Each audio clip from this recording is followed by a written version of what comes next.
സർക്കാരിൻ്റെ പുതിയ പദ്ധതി, എല്ലാ സ്കൂൾ കുട്ടികൾക്കും ഇരുമ്പ് ഗുളിക, പോഷക ഗുളിക.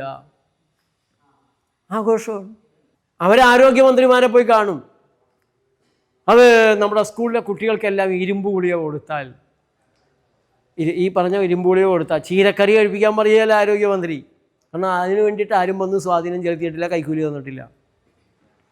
ഡോക്ടറെ, മന്ത്രി, ഞങ്ങളൊരു 100 കോടി രൂപ ഈ സ്കീമിന് വേണ്ടി മാറ്റി വെച്ചിട്ടുണ്ട്. അതുകൊണ്ട് മന്ത്രി വന്ന് അല്ലെങ്കിൽ ആരോഗ്യവകുപ്പ് അത് ഏറ്റെടുക്കണം.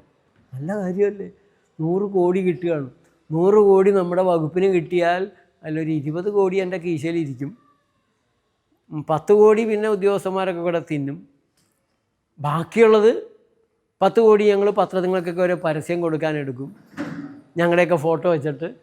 ഈ നടക്കുന്നതെല്ലാം ഇങ്ങനെ സ്വാധീനത്തിന് ആളുകളുള്ള കാര്യങ്ങളാണ്. അതെല്ലാം അവർക്ക് ലാഭം ഉണ്ടാക്കുന്നത് കൊണ്ടാണ്, കൊള്ളലാഭം ഉണ്ടാക്കുന്നത് കൊണ്ടാണ്. പാഠപുസ്തകങ്ങൾ മുഴുവനും അവർ പറഞ്ഞു പഠിപ്പിച്ചിട്ടുള്ള അവരുടെ വിദഗ്ധന്മാർ, അവരുടെ കൈക്കൂലി ശാസ്ത്രജ്ഞന്മാർ എഴുതി വെച്ച സാധനങ്ങളാണ്. പിന്നെ നമുക്കൊരു ധാരണയുണ്ട്, അലോപ്പതി എന്ന് പറഞ്ഞാൽ മോഡേൺ മെഡിസിനാണ്. ഇതൊക്കെ ടെസ്റ്റ് ചെയ്ത് അല്ലേ, പരീക്ഷിച്ച് ആദ്യം ലാബിൽ പരീക്ഷിച്ചു, പിന്നെ മൃഗങ്ങളിൽ പരീക്ഷിച്ചു, പിന്നെയാണ് സർക്കാർ ഇതൊക്കെ നോക്കി ശരിയാണ് നല്ലതാണെന്നൊക്കെ ബോധ്യപ്പെട്ടിട്ടാണ് മനുഷ്യരെ പരീക്ഷിക്കാൻ തരുന്നത്. മനുഷ്യരിലും പരീക്ഷിച്ച് വിജയമാണ് നല്ലതാണെന്ന് തെളിഞ്ഞതുകൊണ്ടല്ലേ ഈ ഗുളിക മുഴുവൻ തരുന്നത്, ഈ മരുന്ന് മുഴുവൻ ചെയ്യുന്നത്. ഇങ്ങനെയാണ് നമ്മുടെ വിശ്വാസം. എന്നിട്ട് എന്താ ആരുടെയും രോഗം മാറാത്തത്? ശാസ്ത്രീയമാണ്, രോഗം മാറ്റാൻ വേണ്ടി മാറുന്നു തെളിഞ്ഞിട്ടാണ് ഇതിനൊക്കെ അനുവാദം കൊടുത്തിട്ടുള്ളത്. പിന്നെന്താ ആ മരുന്ന് കഴിച്ച് കുഞ്ഞുങ്ങളൊക്കെ ചത്തുപോണത്? കഫമരുന്ന് കഴിച്ച് ഇപ്പോൾ 11 കുട്ടികളായി. 2 കൊല്ലം മുമ്പ് കഫമരുന്ന് കഴിച്ച് മരിച്ചത് 360 കുട്ടികളാണ്. ഗാംബിയയിൽ, ഉസ്ബെക്കിസ്ഥാനിൽ, ഇന്തോനേഷ്യയിൽ, ജമ്മു കാശ്മീരിലൊക്കെയാണ് 2 കൊല്ലത്തിന് മുമ്പ് കുട്ടികൾ മരിച്ചത്. ഇതേ കുഴപ്പം തന്നെ അന്നും പറഞ്ഞു.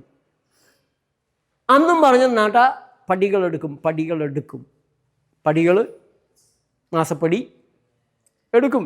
ഇങ്ങനെയൊക്കെ കുഴപ്പമുണ്ടാകുമ്പോൾ ഞങ്ങൾ പടികളെടുക്കും, നടയിൽ നിന്ന് പടികൾ എടുത്തുകൊണ്ടിരിക്കും.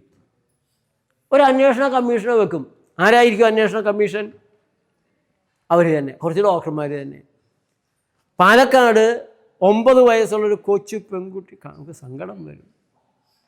ഒരു കൈ ഒടിഞ്ഞിൽ പ്ലാസ്റ്റർ നേരെ ആകേണ്ട, അത് കണ്ണുമൂക്കുമില്ലാണ്ട് ആരാൻ്റെ കുട്ടിയുടെ ഏതാണ്ട് കൈ വെച്ച് വിട്ടു.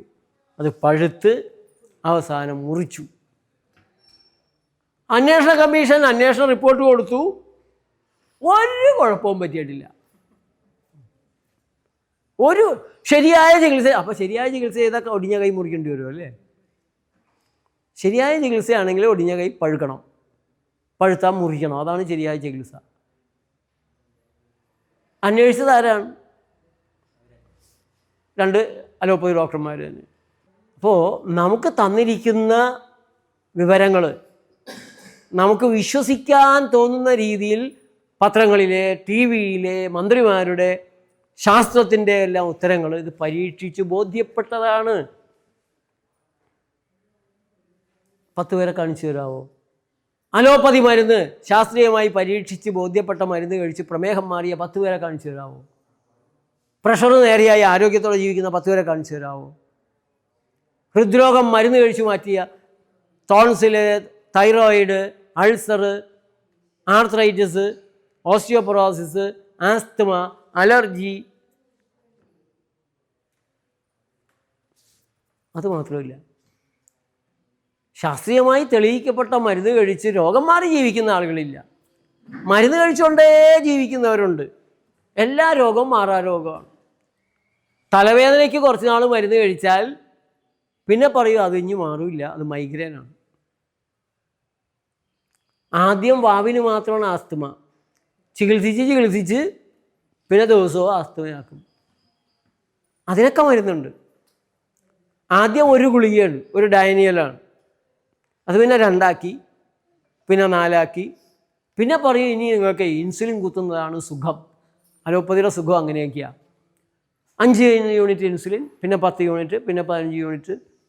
ഇങ്ങനെ കൂടിപ്പോകുന്നതല്ലാതെ ആരും സുഖപ്പെടുന്നില്ല. എന്താ കാര്യം? ഈ രോഗങ്ങൾ അസുഖങ്ങളെ മനസ്സിലാക്കാതെ അസുഖങ്ങൾ കൂടുന്ന സാധനങ്ങൾ കഴിച്ചുണ്ടായതാണ്. അസുഖങ്ങൾ ഉണ്ടാകാനിടയായ കാരണങ്ങൾ മാറ്റാതെ ആ കാരണങ്ങളെ തുടർന്നത് കൊണ്ട് ഉണ്ടായിട്ടുള്ളതാണ്. ആ രോഗങ്ങളായിട്ട് മാറിയിട്ടുള്ള അവസ്ഥയിൽ തിരിച്ച് അസുഖങ്ങളുടെ കാരണങ്ങൾ ഇതെല്ലാം മാറ്റി തിരിഞ്ഞു പുറകോട്ട് നടക്കാനേ സാധിക്കൂ. അപ്പം നമ്മുടെ ശരീരത്തിലൊരു രോഗം വരുന്നത് പുറത്തു നിന്ന് ഓടി വന്ന് കയറുന്നതല്ല. തലകീഴായി പറക്കുന്ന വവ്വാലോ മൂളിപ്പറക്കുന്ന കൊതുകോ അമീബ വന്നിട്ട് തിന്ന തലച്ചോറോ ഒന്നുമല്ല. രോഗങ്ങൾ ഉണ്ടാകുന്നത് അസുഖങ്ങളെ നമ്മൾ മരുന്ന് ചെയ്ത് അടിച്ചമർത്തുന്നത് കൊണ്ടും അസുഖങ്ങളുടെ കാരണം മാറ്റാത്തത് കൊണ്ടുമാണ്. ആ രോഗങ്ങൾക്കും നമ്മൾ മരുന്ന് കഴിച്ചാൽ എന്താ സംഭവിക്കുക? ആസ്തമയ്ക്ക് മരുന്ന്, പ്രമേഹത്തിന് മരുന്ന്, കിഡ്നി തകരും, കരൾ തകരും. ആസ്തമയ്ക്ക് ഇൻഹേലർ അടിച്ച് ശ്വാസകോശത്തിൻ്റെ കഴിവ്, ഇലാസ്റ്റിക് കഴിവ് പോകും, പല്ല് ദ്രവിക്കും, കരളിന് ഫാറ്റി ലിവർ പിടിക്കും. രോഗങ്ങൾക്ക് മരുന്ന് കഴിച്ച് പിന്നെ അവയവങ്ങൾ കേടാവുകയാണ്, അവയവങ്ങൾ നശിക്കുകയാണ്, ശരീരം മൊത്തം പ്രതിരോധശേഷി തകരുകയാണ്, ക്യാൻസർ ഉണ്ടാവുകയാണ്. അപ്പോൾ അസുഖങ്ങളുണ്ടാവാതെ സുഖത്തിൽ ഉറച്ചു നിന്ന് ജീവിക്കുക എന്നുള്ളതാണ് പ്രകൃതിയിൽ നമ്മളെ പഠിപ്പിക്കുന്നത്. നമ്മുടെ സുഖം തകരാൻ ഇടകൊടുക്കരുത്. നമ്മുടെ സുഖത്തെ പെട്ടെന്ന് വെറുതെ കൂട്ടിത്തരുന്ന വിഷവസ്തുക്കൾ മാത്രമാണ് അത് ചെയ്യുക. നിങ്ങൾ കരിക്കും വെള്ളം കഴിച്ചു, ഭയങ്കര ഉന്മേഷം തോന്നുമോ? കരിമ്പിൻ്റെ നീര് കുടിച്ചു, ഭയങ്കരമായിട്ട് ഒന്നുമില്ല. ചായ കുടിച്ചു, ചാരായം കുടിച്ചു, കോള കുടിച്ചു, എനർജി ഡ്രിങ്ക് കുടിച്ചു, ഭയങ്കരമായിട്ട് എനർജി ഇങ്ങനെ ബൂസ്റ്റ് ചെയ്ത് കയറി നുരച്ച് പൊന്തി വരുന്നത് അനുഭവിക്കാൻ സാധിക്കും. ഇതെല്ലാം വിഷസ്വാധീനങ്ങളിൽ മാത്രമേ നടക്കുകയുള്ളൂ. വയറ് നിറച്ച് ചോറ് തിന്നു, എനർജി കൂടുമോ? ആ പായൊന്നും തരാമോ? ഒന്ന് കിടക്കണം, ക്ഷീണിച്ചിട്ട് വയ്യ, ഉറക്കം വരിക. നല്ല സാധനമാണ് ശരീരത്തിൻ്റെ ഉള്ളിലെത്തിയിട്ടുള്ളത്, പേടിക്കാനൊന്നുമില്ല. ഒന്ന് വിശ്രമിച്ചാലേ ഞാൻ ഈ പുറത്ത് നടക്കുന്ന എനർജിയൊക്കെ എടുത്ത് ആ എനർജിയും കൂടി കൂട്ടി തന്നെ ദഹിപ്പിച്ചോളാം. എണീക്കുമ്പോൾ നല്ല ഉന്മേഷം കിട്ടും. അയ്യോ കിടന്നുറങ്ങല്ലേ, ചാരായം കയറി, ഈ വിഷം എങ്ങനെയെങ്കിലും കളയണം, എല്ലാ അവയവത്തോടും എണീക്ക്, ചായ കയറിയിട്ടുണ്ട്, വിഷമാണ്, തട്ടി എണീപ്പിച്ചിട്ട് അതിനെ വിഷമുള്ള നേരത്തെ വിസർജിക്കാനായിട്ടുള്ള ശ്രമം നടത്തുകയാണ്. അപ്പോൾ അത് വിശ്രമിക്കാൻ പറ്റുമോ ശരീരത്തിന്? പക്ഷേ നമുക്ക് എല്ലാ അവയവങ്ങളും കൂടി ചാടി എണീക്കുമ്പോൾ ഒരു ഉന്മേഷം തോന്നും. നമ്മുടെ വിചാരം ചായ ശക്തി തന്നതാണെന്നാണ്. മന്ദബുദ്ധി.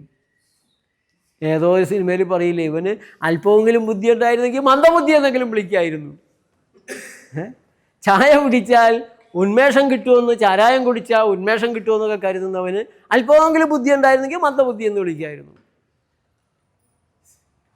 അപ്പോൾ അസുഖങ്ങൾ എന്താണെന്നറിയണം, രോഗം എന്താണെന്നറിയണം. അതിനും അപ്പുറത്ത് അവയവനാശം എന്താണെന്നറിയണം. മൊത്തം ശരീരത്തിൻ്റെയും കോർഡിനേഷൻ, കൺട്രോള് പോയി. ശരീരത്തെ കോർഡിനേറ്റ് ചെയ്ത് എല്ലാ പ്രവർത്തനങ്ങളും സംയോജിപ്പിച്ചു കൊണ്ട് നടക്കുന്ന ജീവതലത്തിൽ തകരാറ് വന്നാൽ എന്ത് ചെയ്യാൻ പറ്റും? അത് ഏറ്റവും കൂടുതൽ ഉണ്ടാക്കുന്നത് മരുന്നുകളാണ്.